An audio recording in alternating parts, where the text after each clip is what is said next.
మన ప్రభు మన రక్షకుడైనటువంటి యేసుక్రీస్తు ప్రభు నామంలో మీ అందరికీ నా వందనాలు.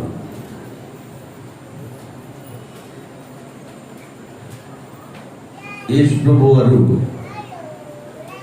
శుక్రవారం దినం సిలువ వేయబడి చనిపోయి సమాధి చేయబడి తిరిగి మూడవ దినాన తిరిగి లేచాడు. హల్లెలూయా. ఇప్పటి వరకు ప్రపంచం మొత్తం మీద పుట్టినటువంటి మనుషుల్లో చనిపోయి తిరిగి లేచింది ఎవరప్పటికీ యేసు ప్రభు వారు మాత్రమే. హల్లెలూయా. మరి అలా తిరిగి లేవాలని యేసు ప్రభు మనల్ని కోరుకుంటున్నాడు. హల్లెలూయా. సర్వమానవాళిని కోరుకుంటున్నాడు అలా తిరిగి లేవాలని. ఎవరు కూడా నరకపాత్రులు కాకూడదని, యేసు ప్రభు ఎక్కడైతే ఉన్నారో అక్కడ మనం కూడా ఉండాలని, ఎల్లప్పుడూ సంతోషంగా ఉండాలని ఆయన కోరుకుంటున్నాడు. ఎంత మంచి దేవుడు చూడండి. మనం చెడ్డవాళ్ళు అయినప్పటికీ, ఘోర పాపంలో చేసినటువంటి వారమైనప్పటికీ, నీతిని అనుసరించి నడవనటువంటి వారు అయినప్పటికీ కూడా దేవుడు ఏం చేస్తున్నాడు?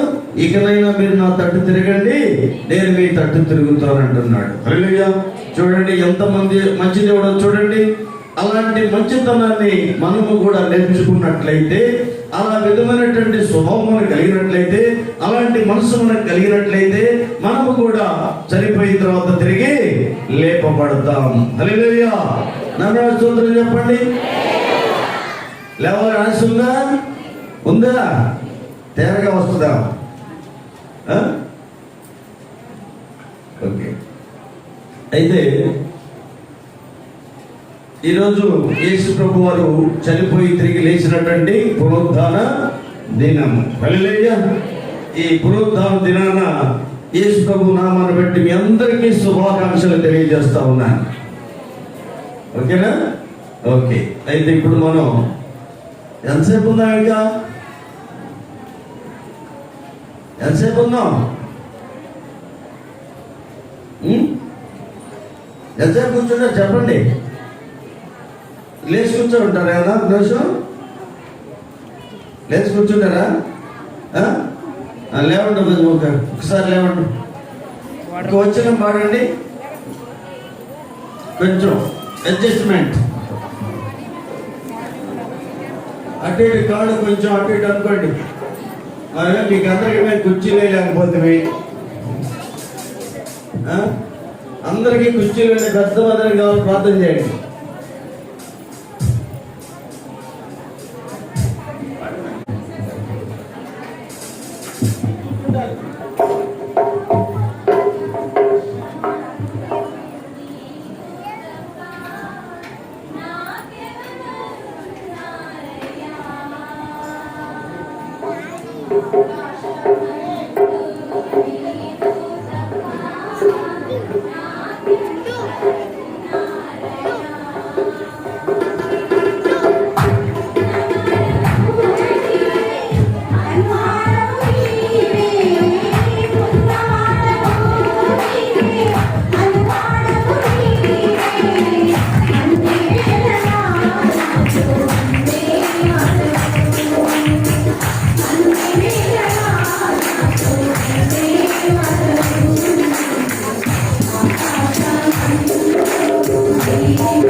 కూర్చోండి.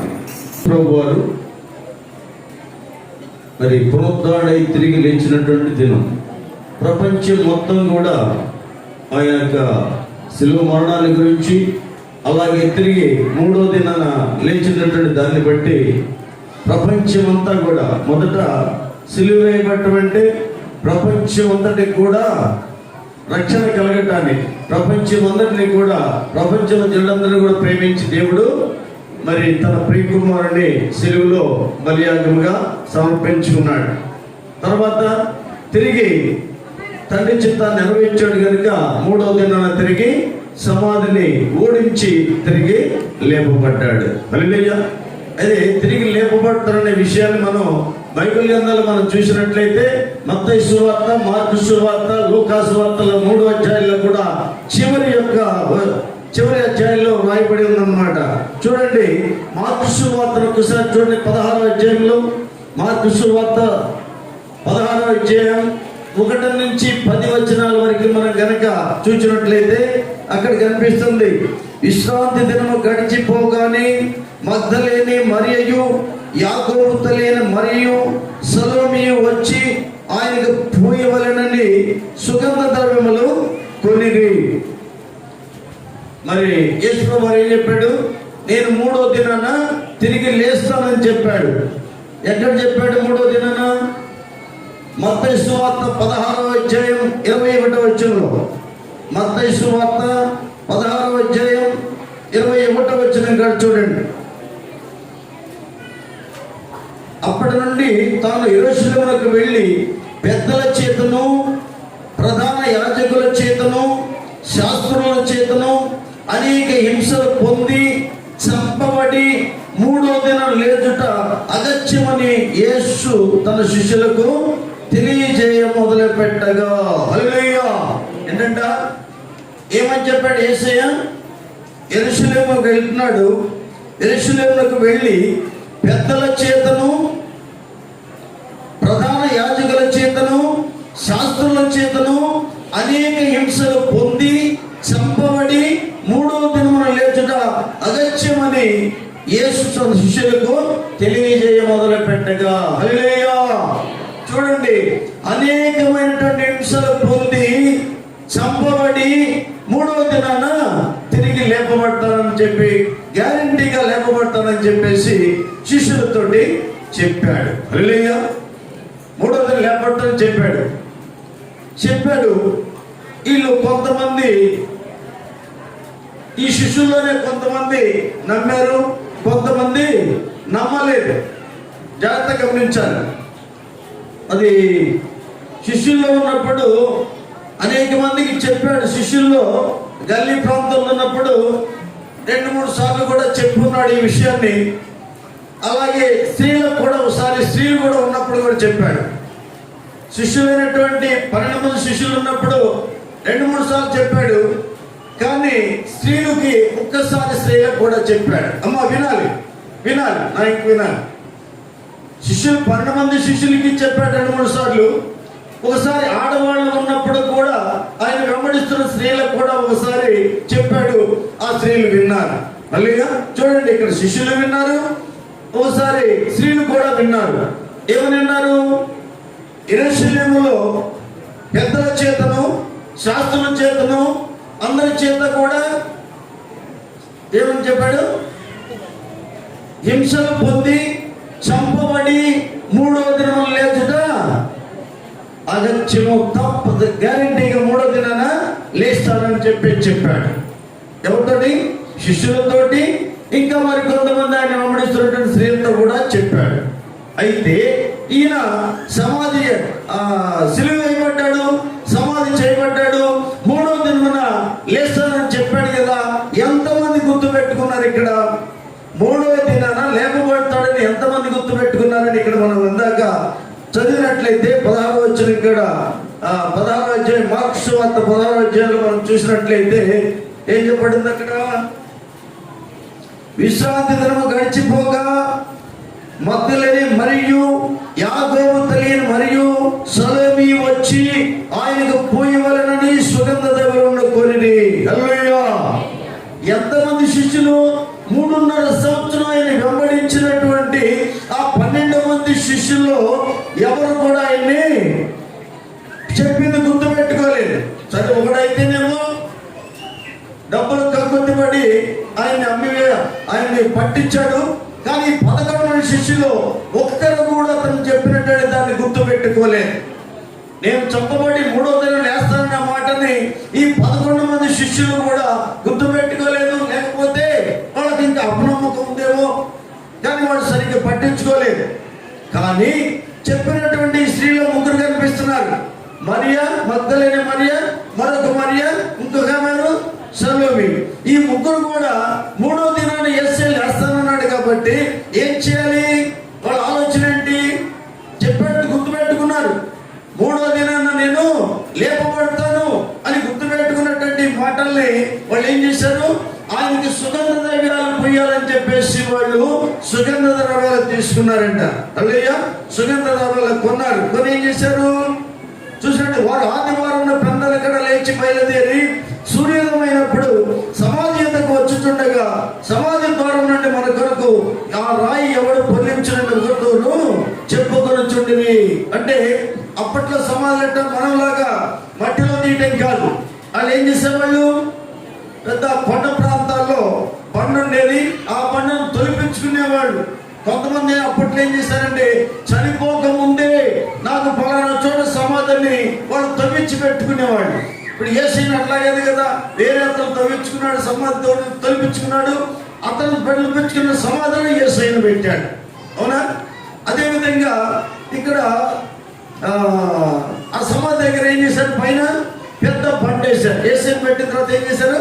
పెద్ద బండ వేశారు. బండ వేసిన పాప ఆడాళ్ళు 3 వెళ్ళారు. ఈ 3 ఆడాళ్ళకి ఆ బండ తీసి యేసయ్యను చూడటానికి, యేసయ్యగా ఆ సెంటు సువాసనలు పోయటానికి వాళ్ళకి అవకాశం లేదు కనుక ఆ బండ ఎవరు తొలిస్తారు, అంతలో బండను ఎవరు తీయగలరు అని చెప్పేసి 3 ఆడవాళ్ళు అనుకుంటూ ఉన్నారు. అని చెప్పుకుంటున్నారు. ఎవరు పొల్లిస్తారు అని చెప్పి ఒకరితో అనుకున్నారు. వారు కన్నులెత్తి చూడగా రాయి పొల్లింపబడి ఉండటం చూచింది. హల్లెలూయా! చూడండి, మిరాకిల్. ఎవరు బండ తీస్తారు అనుకున్నారు, వీళ్ళు ఆశీర్వాదం వెళ్ళారు. మరి ఎంతో మంది ఆ రోజున యేసయ్య నేను చంపబడి తిరిగి 3వ దినం లేపబడతానని చెప్పిన మాటని ఎంతో మంది విన్నారు. కానీ వాళ్ళకి ఏంటి? వాళ్ళకి సరైనటువంటి నమ్మకం లేదు. కానీ ఆడవాళ్ళు మాత్రం ఏం చేస్తున్నారు? తెల్లారేటప్పటికి వెళ్ళారు, సుగంధ ద్రవ్యాలు తీసుకుని వెళ్ళారు. వెళ్ళిన తర్వాత సుగంధాన్ని పోయాన్ని వెళ్ళారు. వెళ్ళిన తర్వాత అక్కడ ఏం జరిగింది? ఆ రాయి ఉందని చెప్పేసి అనుకుంటున్నారు. కానీ వాళ్ళు చూసేటప్పటికే ఉంది, ఆ రాయి తీయబడి ఉన్నది. హల్లెలూయా! ఆ రాయి సమాధి మీద రాయిని తీసి ఉన్నదన్నమాట. చూసేటప్పటికి ఏమన్నారు? ఆ రాయి ఎంతో పెద్దది. అప్పుడు వారు సమాధిలో ప్రవేశించి తెల్లని నిలువుటంగి ధరించుకుని ఒక పక్షువాడు కుడివైపున కూర్చుండుట చూచి మిగుల కలవరపడ్రి. హల్లెలూయా! చూడండి, అక్కడ ఏమంట? తెల్లటి నిలువుటంగి ధరించుకున్నటువంటి పక్షువాడు ఆ కుడివైపున కూర్చున్నట్టుగా అక్కడ కనపడిందంట. అందుకతడు ఇక నాకు చూసేటప్పటికి ఏమైపోయింది? కంగారు వచ్చేసింది. ఏమిటి? యేసయ్య ఏమైపోయాడు? అక్కడ ఎవరు కనపడటం లేదు, ఎవరో పడుచుకున్నాడు కనిపిస్తున్నాడు, ఏమిటని చెప్పేసి వాళ్ళు ఆలోచనలో ఉన్నారు, కంగారులో ఉన్నారు. యేసయ్య ఏమైపోయాడు? యేసయ్య ఏమైపోయాడండి కంగారు పడుతూ ఉన్నారు. ఆ కంగారు చూసి అక్కడ ఉన్నటువంటి వ్యక్తి ఏమంటున్నాడు?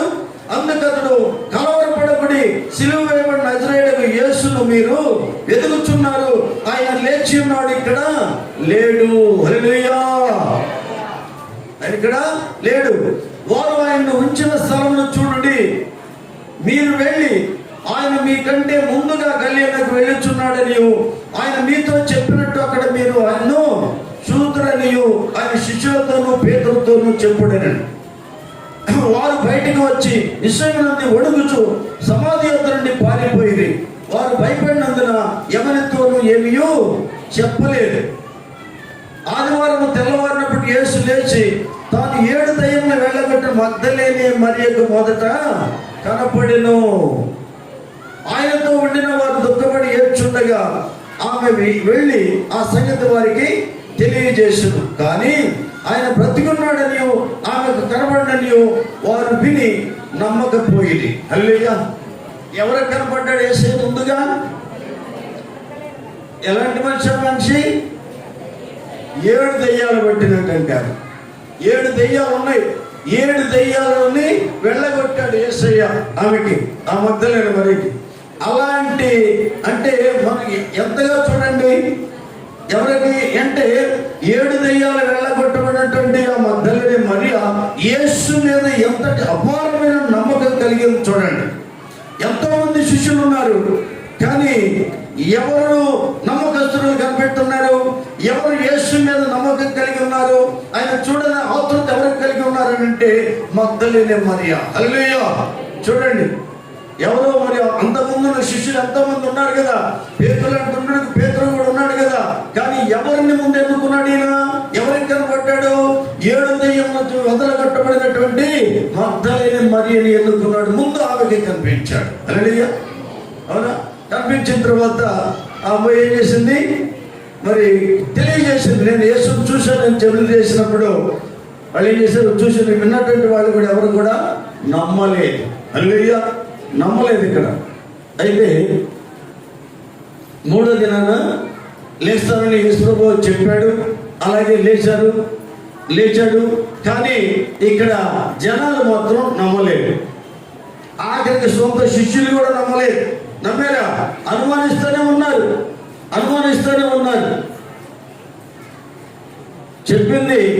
చెప్పాడు కదా యేసుప్రభువు వారు కూడా, నేనే మార్గము, నేనే సత్యము, నేనే జీవము, నా ద్వారా తప్ప ఎవరును తండ్రి దగ్గర రాలేడని చెప్పాడు. ఆ శిష్యులు 3.5 సంవత్సరం పాటు అన్ని కూడా ఆయన చేసిన అద్భుత కార్యాలను చూశారు. చూసినప్పటికీ కూడా మరి చివరిలో చెప్పింది, నేను చనిపోయి తిరిగి 3వ దినాన లేకపోతానటువంటి మాటని వాళ్ళు గ్రహించుకోలేనటువంటి మందమతులుగా ఉన్నారు. అందుకని ఆ నమ్మకం ఎవరికి ఉంది? ఇక్కడ మగ్దలేనే మరియకి ఉంది కాబట్టి ముందుగా మరియని దర్శించాడు. హల్లెలూయా. నేను యేసును చూశానని చెప్పేసి, ఎందుకంటే మరి ఆమె ఎట్లా ఉన్న మగ్దలేనే మరియకి ఎలా కనిపించాడంటే ఒక వ్యక్తిగా, ఒక దేవదూతగా కనబడ్డాడు. ఎప్పుడైతే ఆమె చూసి మాట్లాడగలని అతను ఆమెకున్నటువంటి మనోనేత్రాలు వెలిగించబడ్డాయి. హల్లెలూయా. అంటే యేసయ్య కనిపించాడు. ఆ మంత్రులు ఏమిచ్చి ఎవరయ్యా నాతో మాట్లాడిందంటే యేసు ప్రభు వారే. హల్లెలూయా. చూడండి, ఆ యొక్క అద్భుతమైనటువంటి అవకాశం, మొదటి అవకాశం ఎవరో దొరికింది? మగ్దలేనే మరియకి దొరికింది. ఓకే, లేచిన తర్వాత మరి ఈయన అందరికి కూడా చెప్పడం జరిగింది. అది తిరిగి లేచాడు. ఈయన అందరికీ కూడా తెలియనటువంటి వాళ్ళకి తెలియజెప్పారు. కొంతమంది నమ్మారు, కొంతమంది నమ్మలేదు. అతనికి యేసయ్య వచ్చి శిష్యుల దగ్గరికి వస్తుంటే వాళ్ళు కూడా ఉంటారు, తిరిగి వచ్చాడా, లేచి వచ్చాడా, చనిపోయే సమాజం వచ్చాడని చెప్పేసి మాట్లాడాడు. ఎవరు? తోమా ఏం చేట, అప్పుడు గాయాలు ఉన్నాయి కదా, అది ఏం చేస్తాడు? అప్పుడు పల్లెపోటు పొడిచారు కదా, పల్లెపోటు కనుక ఉన్నట్టయితే, పల్లెపోటు ఒక్క కనుక ఉన్నట్టయితే యేసుని నమ్ముతాను అన్నట్టుగా ఆయన భావించాడు. ఎవరు? తోమా. అందుకని చెప్పి ఏం చేశాడు? ఏలు పెట్టి చూశాడంట. చూడండి ఎంత అప్రమేయం ఉందో చూడండి. 3.5 సంవత్సరాలు ఆయన చేసినటువంటి బోధలు కానీ, ఆయన చేసిన అద్భుత కార్యాలు కానీ అన్ని చూసి కూడా ఇంకేం చేస్తున్నారు? అనుమానిస్తూనే ఉన్నాడు. అందుకని వాళ్ళని గద్దించినట్టుగా కూడా చూస్తున్నాడు. హల్లెలూయా. అయితే తిరిగి లేచాడు, అందరికి కనిపించాడు. ఓకే, ఎవరైనా తిరిగి లేచింది ఎవరు? యేసుక్రీస్తు వారు. అవును, అంతే కదా. ఎవరా యేసుక్రీస్తు వారు? ఎవరైనా యేసుక్రీస్తు ఎవరు? లోక రక్షకుడు. హల్లెలూయా. దావీదు పట్టణమందు లోక రక్షకుడు పుట్టి ఉన్నాడు. దావీదు పట్టణమందు, అమ్మా వినాలి, దావీదు పట్టణమందు లోక రక్షకుడు పుట్టి ఉన్నాడు. ఎప్పుడు పుట్టాడు?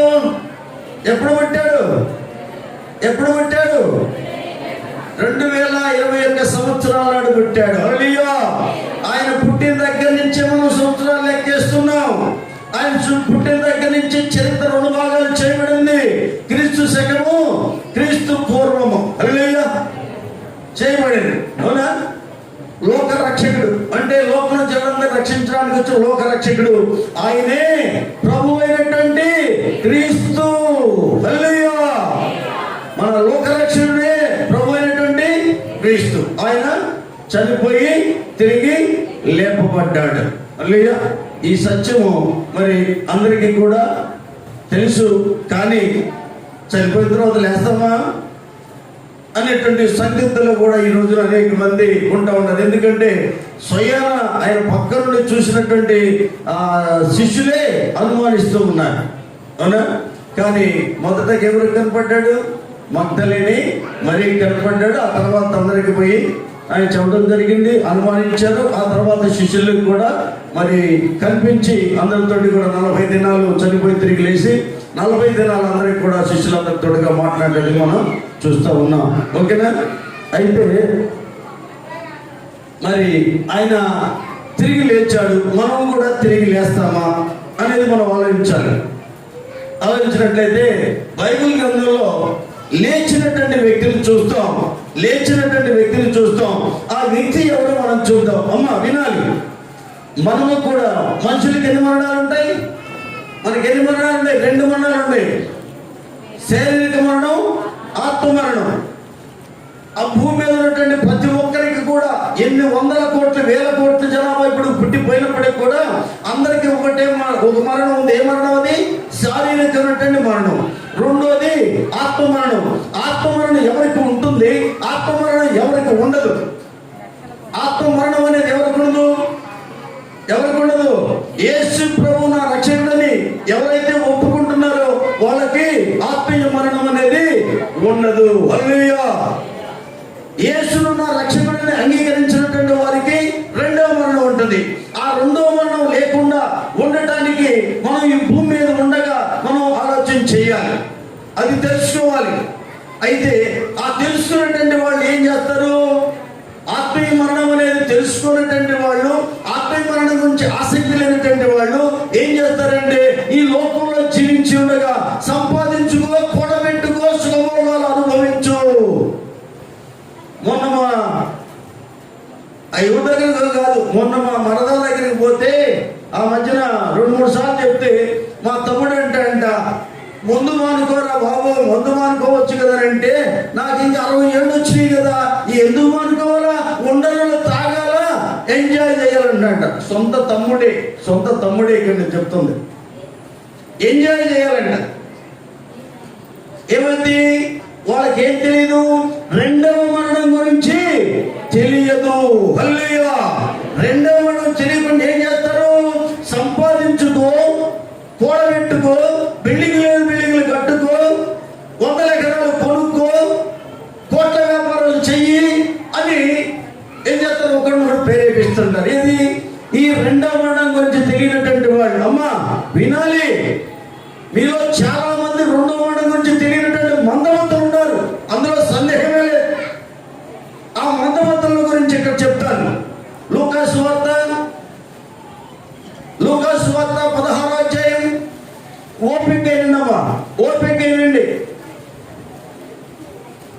ఓపిక వినాలి, విని గ్రహించుకోవాలి. కొంత యేసే చెప్తాడు, వింటారు కానీ గ్రహించుకోరు. గ్రహించుకోకపోతే ఆ 2వ మరణం అనేది తథ్యం. అందుకని చూడండి, లూకాసు వార్త 16వ అధ్యాయం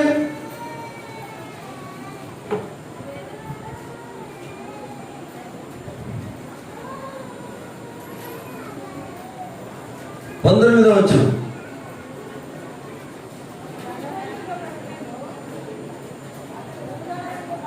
నీ మాట వినపడదు, చదువు. ధనవంతుడు ఒకడు ఉండెను. అతడు ఊదారంగు బట్టలను, సన్నపు నార వస్త్రములు ధరించుకొని ప్రతిదినం బహుగా సుఖపడుచుండువాడు. లాజరు ఒక దరిద్రుడు ఉండెను. వాడు కురుపులతో నిండిన వాడై ధనవంతుని ఇంటి వాకిట పడియుండి అతని బల్ల మీద నుండి పడు రొట్టె ముక్కలతో ఆకలి తీర్చుకొనగోలెను. అంతేకాక కుక్కలు వచ్చి వాని కురుపులు నాకెను. ఆ దరిద్రుడు చనిపోయి దేవదూతల చేత అబ్రహాము రొమ్మున ఆనుకొనుట కొనుకోబడెను. ధనవంతుడు కూడా చనిపోయి పాతి పెట్టబడెను. అప్పుడు అతడు పాతాళంలో బాధపడుచు కన్నులెత్తి దూరం నుండి అబ్రహామును అతని రొమ్మున ఆనుకుని లాజరును చూచి, తండ్రి అయిన అబ్రహామా, నా యందు కనికరపడి తన వేలికను నీళ్ళలో ముంచి నా నాలుకను చల్లార్చుటకు లాజరును పంపుము, నేను ఈ అగ్నిజ్వాలలో యాతన పడుచున్నానని కేకలు వేశాను. హల్లెలూయా. ఇక్కడ ఇద్దరు చూస్తున్నాం. ఎవరిని చూస్తున్నాం? ధనవంతుడిని దరిద్రుడిని. ఒక ధనవంతుడు, ఒక దరిద్రుడు. తిండి కూడా లేనటువంటి దరిద్రుడు, తిండి కూడా సంపాదించుకోలేని దరిద్రుడు. అవునా? అయితే గమనించాలి, ఏం చేస్తున్నాడు ఈ దరిద్రుడు? ఈ ధనవంతుడు ఏం చేస్తున్నాడు? మంచిగా నారబట్టలు, సన్నపు నారబట్టలు ధరించుకొని ప్రతిదినం బహుగా సుఖపడుచుండేవాడు. ఏం చేస్తారు పల్లెటూరులో కొంతమంది, వాడు 50 ఎకరం ఉందనుకో, వాళ్ళు లీజులకు ఇస్తారు, లేదా డబ్బులు ఉండేందుకు వడ్డీలకు ఇస్తారు. అవన్నీ లెక్క వేసుకోవడం సరిపోయింది. వాడి దగ్గర వడ్డీ వచ్చు, నీ దగ్గర వడ్డీ చచ్చుకొని ఈ రోజున 50,000 రూపాయల వడ్డీలు వచ్చినాయి, 1,00,000 రూపాయల వడ్డీ వచ్చింది అని చెప్పేసి శంగులు కొట్టుకుంటూ తిరుగుతూ ఉంటారు. ఎట్టా ఎనగమా శంగులు పెట్టి ఒక శంగిత పట్టుకుంటారు, ఒక శంగులు పెట్టుకొని తిరుగుతూ ఉంటారు పల్లెటూళ్ళలో. నేను బాగా సంపడ్డా డబ్బులు ఉంటే వ్యక్తులు. అవునా? ఆ విధంగా సుఖపడుతూ ఉన్నాడు, బాగా డబ్బులు వస్తున్నాయి కాబట్టి. అయితే ఇంకో వ్యక్తి ఎవరున్నారు? లాజరు ఉన్నాడు. ఆ లాజరు ఎలాంటి వాడు? లాజరు అను దరిద్రుడు ఉన్నాడు. వాడు కురుపులతో నిండిన వాడై ధనవంతుని ఇంట వాకిట పడి ఉండి అతని బల్ల మీద నుండి పడు రొట్టె మొక్కలతో ఆకలి తీర్చుకుని కోరెను. హల్లెలూయా! ఎక్కడుంటాడు? కురుపులతో ఉన్నాడు. ఇంట్లోకి వస్తాడా? యాడో గేట్ కాడ ఎక్కడో పడి ఉంటాడు. పడిండి అయ్యా అని బతులాడుకుంటూ ఏం చేస్తాడు? ఏదన్నా ముక్కిస్తే, ఏ రొట్టె ముక్కలు ఇస్తే, ఏదైనా ఏది మిగిలిపోయి ఉంటాయి కదా, మిగిలిపోయి కదా మనం బయటకు వేసేది, ఎవరేసిన ఆ మిగిలిపోయినట్టు కోసం ఇస్తారేమని చెప్పేసి ఆవిడ కూర్చొని వాళ్ళు ఏం చేస్తారంటే ఏదైనా దిక్కులండి అని చెప్పేసి ఆ ముక్కలు ఏదైనా ఉంటే వాళ్ళు తినగా పడిపోయినటువంటి ముక్కలు, మిగిలిపోయిన ముక్కలు ఉంటే ఇస్తే తిని కడుపు నింపుకునేవాడంట ఈ దరిద్రుడైనటువంటి లాజర్. జాగ్రత్తగా గమనించండమ్మా, జాగ్రత్తగా వినాలి. ఇతని గురించి చెప్తున్నాను. ధనవంతుడు, దరిద్రుడు. అయితే అతనికి ఏముంది? అంతేగాక కుక్కలు వచ్చి వాని కురుపులు నాకెను. ఎంత ఘోరంగా ఉన్నాడు చూడండి. తిండి లేకపోతే లేకపోయింది, శరీరం అంతా కురుపులతో ఉంటే, ఆ కురుపులకు ముందేసుకోవడానికి చేతగాని పరిస్థితిలో ఉంటే, కట్లు కూడా కట్టుకునే పరిస్థితిలో ఉంటే కుక్కలు వచ్చి నాగుతున్నాయి కురుపుల్ని. చూడండి ఎంత భయంకరమైన స్థితిలో ఆ వ్యక్తి ఉన్నాడో చూడండి. అయితే ఏం జరిగింది? ఆ దరిద్రుడు చనిపోయి ఏమయ్యాడు? చనిపోతాడు లేదా? ధనవంతుడైనా చేస్తాడు, దరిద్రుడైనా చేస్తాడు, ఎవరైనా చచ్చిపోతాడు. అయితే ఈ దరిద్రుడు చనిపోయి దేవదూతల చేత అబ్రాము రొమ్మును ఆనుకొనుటకు కొనుక్కోబడెను. హల్లెలూయా! చనిపోయి ఎక్కడ వెళ్ళాడు? అబ్రాము రొమ్మును ఆనుకొనుటకు కొనిపోబడెను. హల్లెలూయా! జాగ్రత్తగా గమనించాలమ్మా. ఆ యొక్క ధనవంతుడి యొక్క వాకిటి కాడ పడుండి వాడు దయాదాక్షిణ్యంతోటి ఏదన్నా పెడితే తిని కడుపు నింపుకున్నటువంటి ఆ వ్యక్తి ఏమయ్యాడు? చనిపోయాడు. చనిపోయి ఎక్కడికి వెళ్ళాడు? అబ్రాము రొమ్మును ఆనుకొనుటకు వెళ్ళాడంట. హల్లెలూయా! చూడండి అమ్మా, ఎక్కడికి వెళ్ళాడు ఈ దరిద్రుడు? అబ్రాము రొమ్మును ఆనుకోవడానికి వెళ్ళాడు. అబ్రాము ఇక్కడ గమనించాలమ్మా, ఇక్కడికి అమ్మా నా వైపు చూడాలి, నిద్రపోయేవాడు చూడాలి. ఒక్క 10 నిమిషాలమ్మా, 10 నిమిషాలు. దరిద్రుడు ఎక్కడికి వెళ్ళాడు? అబ్రాము రొమ్మును ఆనుకోవడానికి వెళ్ళాడు. చూడండి, ధనవంతుడు కూడా చనిపోయి పాతి పెట్టబడిను. హల్లెలూయా! దరిద్రుడు చనిపోయాడు, ధనవంతుడు చనిపోయాడు. పోనీ ధనవంతుడు చచ్చిపోకుండా ఉంటాడా? ఎవరు ఆపగలరా? ఎందుకు? మరణ జీవాలు ఆ దేవుని చేతుల్లో ఉన్నాయి, మన చేతుల్లో లేవు, ధనవంతుడి చేతుల్లో లేవు. అయితే ఇద్దరు చనిపోయారు. అవునా? చనిపోయిన తర్వాత ధనవంతుడు చనిపోయి పాతి పెట్టబడిను. అతడు పాతాళంలో బాధపడుచు కన్నులెత్తి దూరం నుండి అబ్రామును చూసి, అబ్రామును అతను రొమ్మును ఆనుకుని లాజరును చూసి, తండ్రి అబ్రామా నా ఎదురు కనికరపడమని తన వేలి కొనను నీళ్ళలో ముంచి నా నాలుకను చల్లార్చుటకు లాజరును పంపును, నేను ఈ అగ్ని జ్వాలలో యాతన పడుచున్నానని కేకలు వేసి చెప్పెను. హల్లెలూయా! చూడండి, ఈ ధనవంతుడు ఏం చేస్తాడంట? అమ్మా వినాలి. ధనవంతుడు ఏం చేశాడు? లాజరు చనిపోయాడు, దరిద్రుడు చనిపోయాడు, ధనవంతుడు చనిపోయాడు. ఈ ధనవంతుడు చనిపోయి ఎక్కడికి వెళ్ళాడు? పాతాళానికి పోయాడు. పాతాళానికి ఏం పోయిన తర్వాత ఏమైంది? ఒక్క చుక్క కూడా నీళ్ళు ఉండవు, నాలుగు ఎండిపోతుంది, బొగ్గును మండుతున్నప్పుడు ఏం చేస్తాడు? కేకలేస్తున్నాడు, అయ్యో నేను తట్టుకోలేకపోతున్నాను, అబ్రామా నీ దగ్గర లాజరు నా దగ్గర పంపించు, కనీసం ఏళ్ళన్నా ముంచి నా నాలుకన్నా తడుపుతారేమో, తడిపితే నా మంట తీరుద్దేమో అని కేకలు సుఖభోగాలు అనుభవించినటువంటి ధనవంతుడు. హల్లెలూయా. ఏం చేశాడు ధనవంతుడు? ఏం చేశాడు? ఇక్కడ ఏమో సుఖభోగాలు అనిపించాడు, చనిపోయాడు. చనిపోయి పాతాళానికి వెళ్ళిపోయాడు. అక్కడే కేకలేస్తా ఉన్నాడు, తట్టుకోలేక కేకలేస్తున్నాడు. మామూలుగా కాదు, ఓరి నాయనో ఇది నేనెట్ట తట్టుకునేదా బాబు అని కేకలేస్తున్నాడు. కానీ వాడు మొర ఆలకించేవాడు ఉన్నారా? కేకలేస్తున్నాడు, అబ్రాహాం కేకలేస్తున్నాడు. అయితే ఈ క్యాండిడేట్, ఈ దరిద్రుడైనటువంటి లాజరు అబ్రాహాము రొమ్మును ఆడుకోవడానికి ఎందుకు వెళ్ళాడు? ఇది మనకు ప్రశ్న. ఈ దరిద్రుడైనటువంటి లాజరు, తింటానికి కూడా తిండి లేనటువంటి లాజరు, ఒళ్ళు కురుపులతో ఉండినటువంటి లాజరు చనిపోయి అబ్రాహాము రొమ్మును ఆడుకోవడానికి ఎలా వెళ్ళగలిగాడు? ఇది మనం తెలుసుకోవాలమ్మా. ఇది తెలుసుకోవాలి. ఇది తెలుసుకోకపోతే మనం కూడా పాతాళానికి వెళ్తాం. గుర్తుపెట్టుకోండి. ఇది అర్థం కాకపోతే, ఇది గ్రహించుకోలేకపోతే మనం కూడా పాతాళానికి వెళ్తాం. పాతాళానికి వెళ్తే ఎలా ఉంటుంది? భలే ఉంటుంది. ఏ వెలుగో వెలుగు, ఏ మంటో మంట కదా. ఎందుకు వెళ్ళాడు ఈ లాజరు? ఈ దరిద్రుడైన లాజరు అబ్రాహాము ఆంధ్రుడు ఎందుకు వెళ్ళాడు? అబ్రాహాముకు కలిగినటువంటి విశ్వాసం ఉన్నది. అబ్రాహాము దేవుడిని నమ్మాడు, అతను నీతిగా ఎంచబడెను. అబ్రాహాము దేవుణ్ణి నమ్మాడు. ఎలా నమ్మాడు అబ్రాహాముని? అబ్రాహాము దేవుడు అంటే తెలియదు. దేవుడు బొమ్మలు చేసుకుని అమ్ముకున్నటువంటి బొమ్మలు చేసుకుని అబ్రాహాము దేవుడు అంటే తెలియదు. వాళ్ళ డాడీ చెప్పాడు, అమ్ముడు పోవటంలో పోతే ఓ రోజు డాడీ చెప్పాడంట, ఏ డాడీ ఇలా కోటు కూడా అమ్ముడు పోలేదంటే ఒరే దేవుడు అని కేకైనా పోతాయి అన్నాడంట.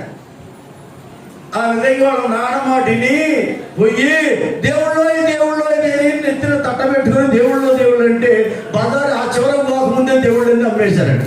అల్లే ఈ దేవుళ్ళందరూ కొన్నారంట. అప్పుడు ఆలోచన వచ్చింది అబ్రాహాము గారికి, అసలు దేవుడు ఎవరు? నేను చేసినటువంటి, నా చేతితో చేసినటువంటి మట్టి బొమ్మల దేవుడు అంటే కొన్నారే, అసలు దేవుడు ఎవరైనా ఆలోచన వచ్చింది. ఆలోచన ఏంటి ఆలోచన? నేను దేవుడిని చూడాలి, దేవుడిని తెలుసుకోవాలి, దేవుడు ఎలా ఉంటాడో తెలుసుకోవాలి, దేవుడు గుణగణాలు తెలుసుకోవాలి. దేవుడి గురించి ఆలోచనలో పడ్డాడు అబ్రాహాం. ఆ రోజు రాత్రి పడేటప్పటికి దేవుని గురించి తెలుసుకోవాలనే ఆసక్తి మీలో ఎంతమందికి ఉందో గుర్తుపెట్టుకోండి. దేవుని గురించి తెలుసుకోవాలి. ఆయన చూస్తున్నటువంటి దేవుడు చూస్తున్నాడు, మిమ్మల్ని అందరూ చూస్తున్నాడు, ఇక్కడ ఉన్నటువంటి ప్రతి ఒక్కరిని చూస్తున్నాడు. ఏం చూస్తున్నాడు? మనమైతే రూపాలు చూస్తాం, కానీ దేవుడు ఏం చూస్తున్నాడు?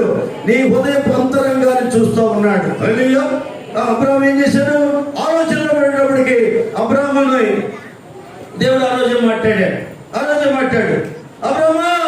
అబ్రాహామా అనేటప్పటికి ఆ మాట, ఆ సౌండ్ వినేటప్పటికి ఇది మనుషుల స్వరము కాదు, మనుషుల గొంతు కాదు, ఇది ఎవరి గొంతు?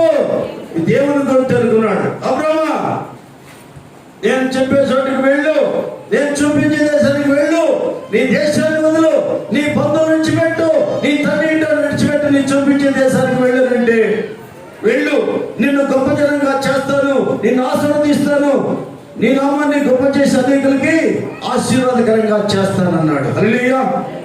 చూడండి, ఫస్ట్ టైం విన్నాడు. First time. ఈరోజు మీరు దేవుని మా స్వరం ఎంతమంది ఈరోజు ఫస్ట్ టైం వింటున్నారు చూడండి. మొదటిసారిగా అబ్రాహాం దేవుని యొక్క స్వరాన్ని విన్నాడు. ఏం చేశాడు? దేవుని మాటను నమ్మాడు. నమ్మితే దేవుని మహిమని చూస్తాడు. కాబట్టి దేవుని నమ్మాడు. నమ్మిన ప్రకారం చేశాడు. తెల్లవారిన తర్వాత ఏం చేశాడు?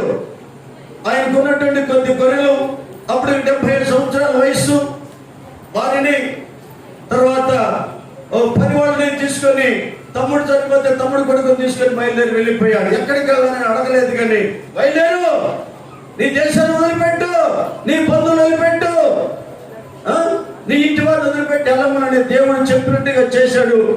ఏం చేశాడు? ఆ తర్వాత దేవుడు ఏ విధంగా ఆశీర్వదించాడు? దేవుడు అన్నాడు, నిన్ను ఆశీర్వదిస్తాను, గొప్ప జనంగా చేస్తాను, అనేకులకు ఆశీర్వాదం చేస్తాడు. అదే రీతికి ఏం చేశాడు? దేవుడు చెప్పినట్లుగా దేవుని మాట మీద నమ్మకం ఉంచాడు. నమ్మకం ఉంచి వెళ్ళాడు కాబట్టి దేవుడు అతన్ని ఆశీర్వదించాడు. ఏ విధంగా ఆశీర్వదించాడు? ప్రపంచంలో నెంబర్ 1 స్థానంలో నన్ను ఆశీర్వదించాడు. హల్లెలూయా. ఆశీర్వదించాడు. అవునా? అంటే నమ్మాడు కాబట్టి దేవుడు ఆశీర్వదించాడు. మీలో దేవుడిని నమ్మి దేవుడు చెప్పినట్లుగా చేయగలిగితే దేవుని యొక్క ఆశీర్వాదాలు పొందుకుంటారు. హల్లెలూయా. నిద్రపోయే వాళ్ళందరూ ఒకసారి చూద్దాం, చెప్పడమ్మా. భలే చెప్తారు.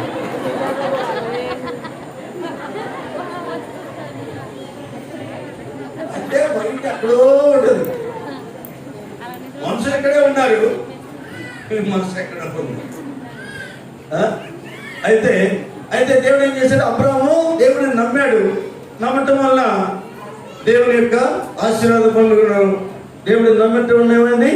నీతిమంతుడిగా తీర్చబడ్డాడు. హల్లెలూయా. దేవుని నమ్మాడు కాబట్టి, అమ్మా వినాలి, దేవుని నమ్మాడు కాబట్టి దేవుడు చెప్పినట్టుగా చేశాడు. నమ్మటం వల్ల ఏమైంది? నీతిమంతుడిగా తీర్చబడ్డాడు. నీతిమంతుల ప్రార్థన ఎన్నటికీ త్రోసివేయను అన్నాడు. హల్లెలూయా. నీతిమంతుడిగా దేవుని నమ్మటం వల్ల నీతిమంతులుగా తీర్చబడ్డాడు. నీతిమంతుల ప్రార్థన ఎన్నటికీ త్రోసివేయను అన్నాడు. హల్లెలూయా. చూడండి, మరి ఇక్కడ అర్థమైంది కదా, అబ్రాహాము దేవుని నమ్మినటువంటి వ్యక్తి, దేవుని ఆశీర్వాదం చూశాం. అయితే అదే రీతిగా ఇక్కడ ఉన్నటువంటి మన యొక్క దరిద్రుడైనటువంటి లాజరు అదే దేవుడిని నమ్మాడు. హల్లెలూయా. తిండి లేకపోయినా, ఆరోగ్యం బాగాలేకపోయినా ఏం చేశాడు? దేవుని నమ్మాడు. హల్లెలూయా. దేవుని యందు విశ్వాసం ఉంచాడు. ఆయన తప్ప మరే దేవుడు లేడు అని ఖచ్చితంగా చెప్పగలిగినటువంటి వ్యక్తి. దేవుని మీద ఆధారపడ్డాడు. ఈ కంటికి కనిపించే వాటి మీద ఆధారపడలేదు. దేవుని యందు విశ్వాసం ఉంచాడు. అబ్రాహాము ఏ విధంగా దేవుని యందు నమ్మిక ఉంచాడు, అదే రీతిగా దరిద్రుడైన లాజరు కూడా అదే రీతిగా అబ్రాహాము ఏ విధంగా విశ్వాసం ఉంచాడు, అలాంటి విశ్వాసాన్ని ఉంచాడు. అబ్రాహాము ఏం చెప్పాడు? నీ దేశాన్ని వదిలిపెట్టు, నీ బంధువులు వదిలిపెట్టు, నీ తండ్రి ఇంటిని వదిలిపెట్టంటే ఇదేంద్ర బాబుని కొండెల బాదుకోలా, నా వాళ్ళను వదిలిపోయి ఎలా వదిలిపెట్టాలి, నా యొక్క కుటుంబీకులందరినీ ఎలా వదిలిపెట్టాలి, నా దేశాన్ని ఎలా వదిలిపెట్టాలని చెప్పేసి కంగారు పడ్డాడా? కంగారు పడలేదు, కానీ దేవుడు చెప్పినట్లుగా చేశాడు. హల్లెలూయా. అదే రీతిగా ఇతనికి దరిద్రుడు లాజరుకి తిండి లేకపోయినా, ఆరోగ్యం లేకపోయినా, ఇల్లు లేకపోయినా, ఏమి లేకపోయినా నా దేవుడు నాకుంటే చాలు. హల్లెలూయా. ఆనాడు పోలేమన్నాడు, బ్రతుకుతాడే క్రీస్తు, చావైతే లాభం అన్నాడు. అది దేవుని నమ్మటం అంటే. ఇక్కడ కూర్చున్నటువంటి వాళ్ళు ఒకసారిగా గమనించండి. దరిద్రుడు లాజరు మరి అబ్రాహాము యొక్క రొమ్ము ఆనుకోవడానికి ఎందుకు వెళ్ళాడంటే, అబ్రాహాము ఏ విధంగా దేవుని యందు విశ్వాసం ఉంచాడో అదే రీతిగా దరిద్రుడైనటువంటి లాజరు కూడా అలాంటి విశ్వాసాన్ని ఉంచాడు. హల్లెలూయా. అందుకనే అబ్రాహాము రొమ్ము ఆనుకోవడానికి వెళ్ళిపోయాడు. ఎక్కడ ఉన్నాడు అబ్రాహాము? పరలోకమందు ఉన్నాడు. పరలోకమందు సంతోషంగా ఉన్నటువంటి ఆ రాజ్యంలో ఉన్నాడు. హల్లెలూయా. మరి మనం అందరం కూడా దేవుని నమ్ముకున్నటువంటి వాళ్ళమే, అబ్రాహాము సంతానంగా పిలవబడినటువంటి వారమే. అమ్మా కొంచెం పక్కన నిద్రపోయేవాళ్ళు కొంచెం కదిలేయండి అమ్మా, కదిలేయండి. లేకపోతే ఫినిష్ ఉంటే కూర్చోండి. నిజంగా గుర్తారా? మీకోసమే మన గొంతు. నాకు ఇది లేకపోయినా చెప్తాను. ఇప్పుడు మనం కూడా ప్రభు నమ్మినటువంటి వాళ్ళమే కదా, విశ్వాసమే కదా, విశ్వాసం గుంపే కదా. కాబట్టి మనము కూడా అలాంటి విశ్వాసం కనుక ఉంచినట్లయితే, హల్లెలూయా, మనం ఎక్కడికి వెళ్తాం? ఆ దరిద్రుడైన లాజరు ఏ విధంగా అబ్రాహామును ఆడుకోవడానికి వెళ్ళాడో అదే రీతిగా మనలో ప్రతి ఒక్కరు కూడా అలాంటి విశ్వాసం కనుక ఉంచినట్లయితే, నా దేవుడు నాకుంటే చాలు, నా యేసు నాకుంటే చాలని ఎవరైతే గుండె మీద చెప్పగలుగుతారో వాళ్ళు చనిపోయిన తర్వాత ఎక్కడికి వెళ్తారు? అబ్రాహామును ఆడుకోవడానికి వెళ్తారు, పరలోకానికి వెళ్తారు. హల్లెలూయా. నమ్మిన స్తోత్రం చెప్పండి. అందరు చెప్పారా? అందరు చెప్పారా సంఘములో?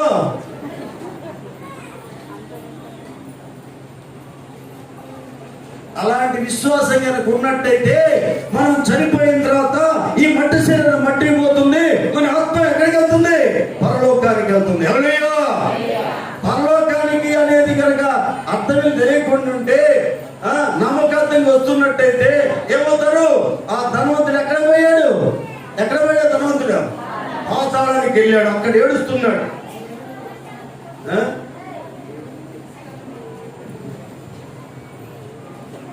అదే ఏంటంటే లోక సంబంధమైన వాటి మీద, కంటికి కనిపించే వాటి మీద ఎవరైతే మనసు పెడతారో, వాటి మీద మనసు పెట్టి ఎవరైనా ఉంటాడు యేసుప్రభువారు, ఎవరైనా నన్ను వెంబడింపకోని ఎడల తల్లినైనా, తండ్రినైనా, అన్నదమ్ముల, అక్క చెల్లెలైనా, వారినైనా, పిల్లలైనా, ఆఖరికి నీ ప్రాణాన్ని కూడా తృణీకరించగా ఉంటే నీవు నాకు పాత్రుడివి కాదు.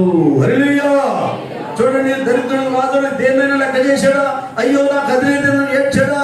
ఏడవలేదు. కానీ ఏం చేశాడు? దేవుని యందు నమ్మకం ఉంచాడు, దేవుని యందు విశ్వాసం ఉంచాడు. కాబట్టి చనిపోయినటువంటి ఆ దరిద్రుడు లేపబడ్డాడు, పరలోక రాజ్యానికి వారసుడయ్యాడు. అక్కడ ఏం చేస్తాడు? సంతోషంగా ఉన్నాడు. హల్లెలూయా. ఇక్కడ బాధపడ్డప్పటికి కూడా అక్కడ సంతోషంగా ఉన్నాడు. అవునా? అయితే ఇక్కడ సంతోషంగా ఉన్నటువంటి ధనవంతుడు ఏమైపోయాడు? మీకు ఇప్పుడు ఎన్ని కోట్లు కలుపుకోరకే? ఎన్ని కోట్లు చెప్పండి, దింపుదాం. కోట్లు డైరెక్ట్గా వెళ్ళిపోవచ్చు మాట్లాడానికి. ఓకేనా?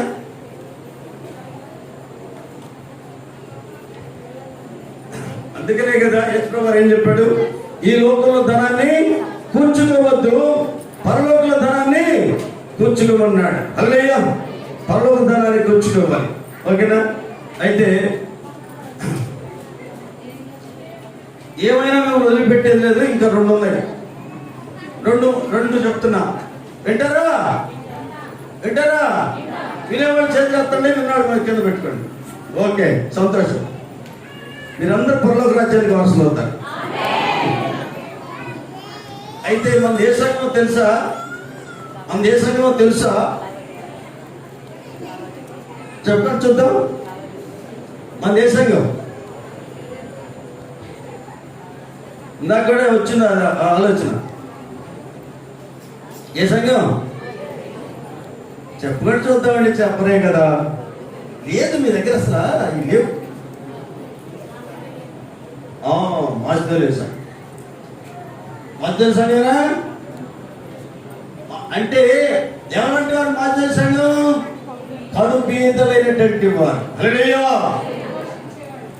కడుపేదలైనప్పటికీ కూడా ఆ శ్రమలు ఉన్నప్పటికీ సంతోషిస్తూ ఉన్నారు. హల్లెలూయా. నిజంగా దేవుడు తెలుసుకున్నటువంటి వారు. ఎందుకంటే దేవుడు కూడా కోరుకున్నాను. యేసుప్రభుని బాప్తిసం తీసుకున్నారు. 2 సంవత్సరాల తర్వాత ఒక మోతమోదలాగా ప్రార్థన చేశారు. ప్రార్థన 3 గంటలు ప్రార్థన చేసి ఏమడిగారంటే, పేదలు దీనైన వారి మధ్య సువార్తను ప్రకటించాలని ప్రార్థన చేశాను. ఆమేన్ అన్నాడు. అయ్యా పైనుంచి భూమి, అక్కడి నుంచి ఆకాశం నుంచి దేవుడు ఏమన్నాడు? ఆమేన్ అన్నాడు. తదాస్. అంతే కదా. ఏమిచ్చాడు ఇప్పుడు? నాకు ఏ సంఘాన్ని ఇచ్చాడు? మాసిదోనియా సంఘములకు. హల్లెలూయా. మాసిదోనియా ఉన్నటువంటి సంఘాలకి. ఇప్పుడు ఎక్కడ మాసిదోనియా సంఘాలు? సింగరేణి కాలనీ. ఎన్ని సంఘాలు ఇప్పుడు మాసిదోనియా సంఘాలు? 4 సంఘాలని. హల్లెలూయా. మాసిదోనియా సంఘస్థులు ఏంటంటే కడు పేదలైనప్పటికీ కూడా, అనేక శ్రమలు అనుభవిస్తున్నప్పటికీ కూడా దేవుని యొక్క కృపను పొందుతున్నారు. హల్లెలూయా. దేవుని కృప. అదిగో వాళ్ళు కడు పేదైనప్పటికీ కూడా, అన్ని శ్రమలు అనుభవిస్తున్నప్పటికీ కూడా వాళ్ళు దేవుని కృపను పొందుకున్నారని ఎవరు సాక్ష్యం ఇస్తున్నారు? అక్కడ ఎవరు సాక్ష్యం ఇస్తున్నారు? అపోస్తలులైనటువంటి పౌలు గారు సాక్ష్యం ఇస్తున్నాడు. మాసిదోనియా సంఘాల గురించినటువంటి వాళ్ళ గురించి, దేవుని కృపను గురించి నేను మీకు తెలియజేస్తున్నాడు. హల్లెలూయా. వాళ్ళ మాసిదోనియా సంఘస్థులకు దేవుని కృపను గురించి నేను మీకు తెలియజేశాడు. ఏం తెలియజేశాడు? వాళ్ళు కడు పేదలైనప్పటికీ కూడా, హల్లెలూయా, కడు పేదలైనప్పటికీ కూడా ఏం చేశారంట? అత్యధికంగా సంతోషించారంట. హల్లెలూయా. అత్యధికంగా అన్ని శ్రమలు ఉన్నప్పటికీ కూడా సంతోషించారంట. అన్ని శ్రమల్లో ఉన్నప్పటికీ కూడా సంతోషించారు. ఎందుకు సంతోషించారు? ఇక్కడ ఉండేది ఎంతకాలం? ఇక్కడ ఎంతకాలం ఉన్న శరీరంతో ఒక 1000 ఏళ్ళు ఉంటారా? ఎన్ని ఏళ్ళు ఉంటాం? ఎవరికి తెలియదు. 3 నాళ్ళ ముచ్చటే ఇది. మన బతుకులు 3 నాళ్ళ ముచ్చటే. కానీ వాళ్ళు ఏం ఆలోచిస్తున్నారు? ఇక్కడ ఉండేది కొద్ది కాలమే కదా. కొద్ది కాలం మీద శ్రమలు పడేది. ఓడుంటే 10 ఏళ్ళు, బతికితే 10 ఏళ్ళు శ్రమలు అనిపిస్తాం. కానీ నేను పరలోక రాజ్యానికి వెళ్తాను. ఎల్లప్పుడూ సంతోషంగా రాజ్యానికి వెళ్తాను. ఆకలినప్పుడు నేను రాజ్యానికి వెళ్తాను. హల్లెలూయా. అని వాళ్ళు ఏం చేస్తున్నారు? శ్రమ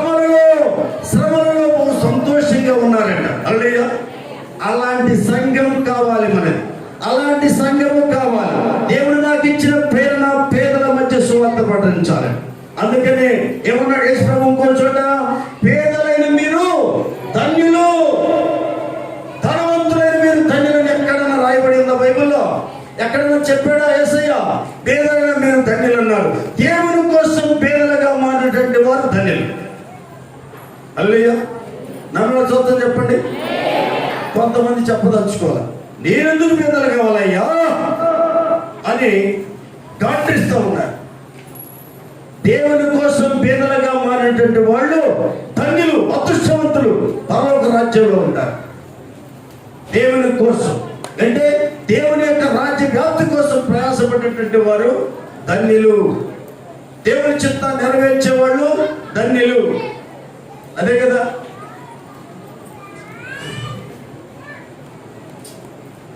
ఓకే, తర్వాత మార్కు సువార్త 12వ అధ్యాయం. ఎవరైనా సిగ్నల్ ఇస్తున్నారా ఆపేమని? మార్కు సువార్త 12వ అధ్యాయం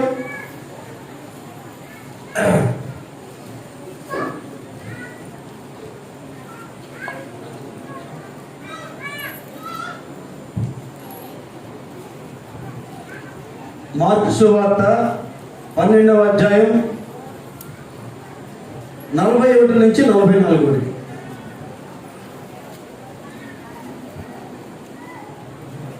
ఆయన కానుక పెట్టే ఎదుట కూర్చుండి జనసమూహం ఆ కానుక పెట్టెలో డబ్బులు వేయట చూచుండెను. ధనవంతులైన వారు అనేకులు అందరూ విశేషంగా సొమ్ము వేయించుండిరి.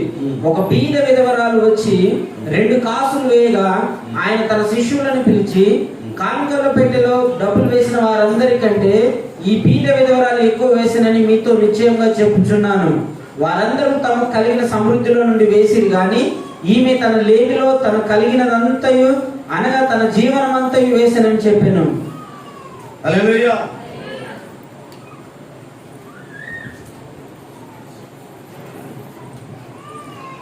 ఇక్కడ నేనేం మాట్లాడుతున్నానో జాగ్రత్తగా వినాలి. కొంతమంది ఒక రకంగా ఆలోచిస్తారు, నేను చెప్పేది జాగ్రత్తగా వినాలి. మీరు జాగ్రత్తగా వింటేనే అర్థమైంది, రాదు అర్థం కాదు. ఇక్కడ ఏం జరిగింది? ఆయన కానుకలు పెట్టేదిలో కూర్చుండి జనసమూహ కానుకల పెట్టెలో డబ్బులు వేయట చూచుచుండెను. ఎవరు చూస్తున్నారు? యేసయ్య చూస్తున్నాడు. కానుక డబ్బులు వేసేవాడు చూస్తున్నాడు. అయితే ధనవంతులైన వారు అనేకులు అందులో విశేషముగా సొమ్ము వేయించుండేది. ధనవంతులు అంటే వాళ్ళు అక్కడ ఉన్నది వేస్తారు కదమ్మా, అంటే వేస్తారు కదా, కట్టలు వేస్తారు కదా. ఏదో మొక్కుంటారు, మొక్కున్నందుకు ఏం చేస్తారు? కట్టలు తీసుకొస్తూ వస్తారు. ఇంకా అనిల్ అయితే ఏం చేస్తారు? 8 కిలోలు కొడుకు పుడితే 8 కిలోలు బంగారం కూడా వేస్తుంటారు. అంతే జరిగేది. మనోడు 10 కోట్లు వేసాడు. 10 కోట్లు అంట. 10 కోట్లు లేదు, 100 కోట్లు వేస్తాడు. ఏముంది? వాడి కనుక సీఎం పదవి వచ్చింది అనుకో 1000 కోట్లు వేస్తాడు. సంపాదించుకుంటాడు కదా. మళ్ళా ఇట్లా ఉంటాయి అన్నమాట. అవునా? అయితే ఒక పేద విధవరాలు వచ్చి 2 కాసులు వేయగా ఆయన శిష్యులను పిలిచి, కానుకల పెట్టెలో డబ్బులు వేసిన వారందరికంటే పేదవరాలు ఎక్కువ వేసిన మీతో నిశ్చయముగా చెప్పుచున్నాను. హల్లెలూయా. ఏం చూశాడు ఆయన? యేసయ్య ఏం చూశాడు? ఒక పేద విధవరాలు 2 కాసులు వేయటం చూశాడంట. అంటే మనం పాత రోజుల్లో అయితే మీకు తెలియదేమో, నాకైతే తెలుసు. అణాలు ఉన్నాయి. అణాలు మీకు తెలియదు కదమ్మా. అణాలు తెలియదు. పైసలన్నా తెలుసా? పైసలు తెలుసు. నాకైతే మీకంటే చాలా పెద్దవాడిని కాబట్టి నాకు తెలుసు. అణాలు ఉండేవి.